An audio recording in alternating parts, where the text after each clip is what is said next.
What's up mga boss? Ngayong episode na to, teka lang, nag-stop yung harap natin. What's up mga boss? Ngayong episode na to is mag-change oil tayo ng NMAX V2. Kasi nabenta na yung ating CF Moto 300SR. Tapos bumili tayo ng NMAX na V2, yung ABS. Tapos ngayong episode na ito mga boss, tuturuan ko kayo kung paano mag-change oil, DIY change oil sa bahay, para makatipid din tayo sa konting labor. Nabenta na yung ating CF Moto. Natripan ko si NMAX ngayon kasi relax siya, saka Yamaha siya. Parang ito sa atin, si MIUI natin. Makakasama na natin ngayon si NMAX sa lahat ng ating adventure. Yung pinangalan pala natin sa NMAX natin is 6 Max. Wala lang, trip ko lang 6. Yung kwento noon, siya ang pang 6 ko na motor. Kaya naging 6 Max. Nabili ko siya ng Rush. Hindi ko nasasabihin yung price. Yung maganda sa kanya is naka-siding siya, RS8 buo sa gilid. 2021 model, tapos 15,000 odo lang siya. 15 plus odo.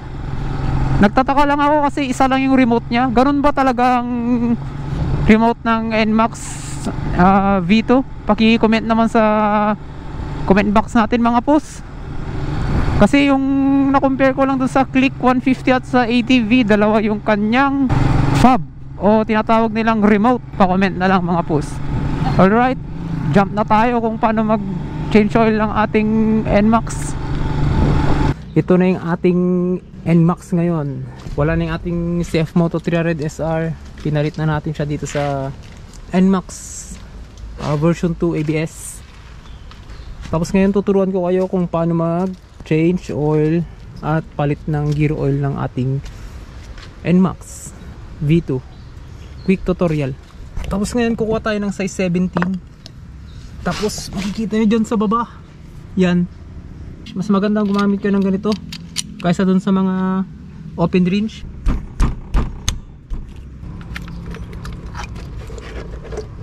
Galing.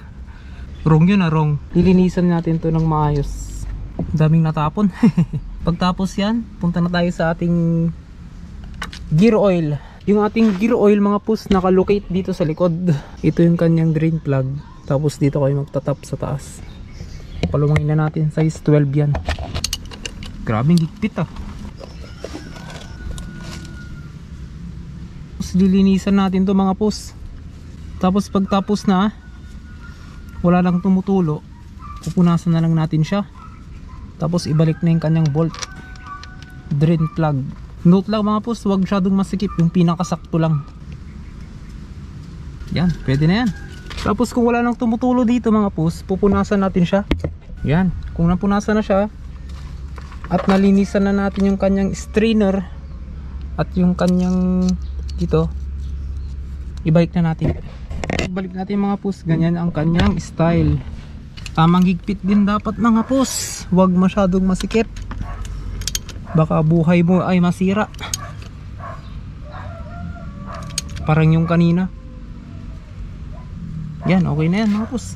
Ang oil na gamit sa ating NMAX is syempre yung ating Pertua scooter oil. Kasi ganda talaga ng performance niya, lalo sa mga endurance. Pabango pa siya, sumisingaw yung amoy bubble gum niya. Talagang less vibrate siya. Tapos kumuha ko ng size 19 kasi iba na pala yung lalagyanan ng kanyang oil. CNC na yata yung tawag dito o mga yayamanin parts na hindi na stock. So papaluwangin natin to. Nabaklas na natin mga pus, pero hindi ko ma-recommend to sa mga ibang pang bakal to, nakakatakot. Plastic dapat talaga yan. At ilalagay na natin yung ating magic embudo. Unli embudo yan. Disposable ba? Tapos ilalagay na natin yung ating oil. Sabi naman sa kasa at sabi yung ating barkada na si Darius, 900 daw to. 900 daw tong ating V2. 900 ml, tapos yung kanyang gear oil is 100 ml lang. Yun yung sabi niya. Shoutout pala kay Braille Floresca. Siya kasi yung pinagtanungan ko eh, kasi okay, lagay na natin. 900 lang to mga pus ha. Hindi siya 1 liter.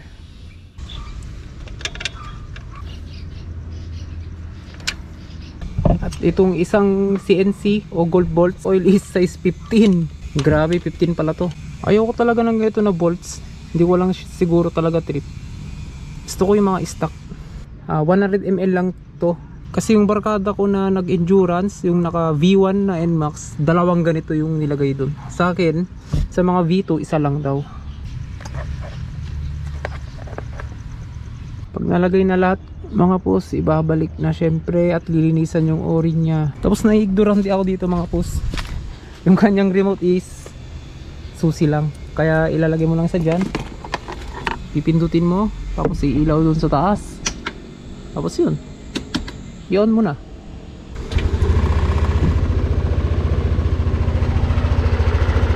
Yun, naka-on na. Tapos yung oil, paano ba iset to? Low press? Ayun, nag-blink siya. Ha? Paano yun? Yung oil, long press, tapos long press ulit. Ayun, nag 0-0 na siya. Trip 1. Sige, base ako dyan. I-0-0 din natin yung trip 1. May trip 2 siya. 0-0 ko na din. Yan, yung oil niya 0-0. Kasi kaka-change oil ko na. Saka ugalin natin mga pus na kailangan natin siyang painitin kung kaka-change oil. Para ma-activate yung kanyang gamot o ano. Ganun lang yung high niya. Hina.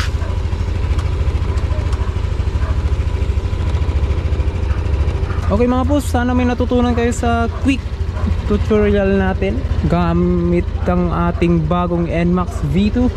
Magkakaroon tayo ng maraming adventure gamit tong ating NMAX na to. Sana may natutunan kayo sa video na to.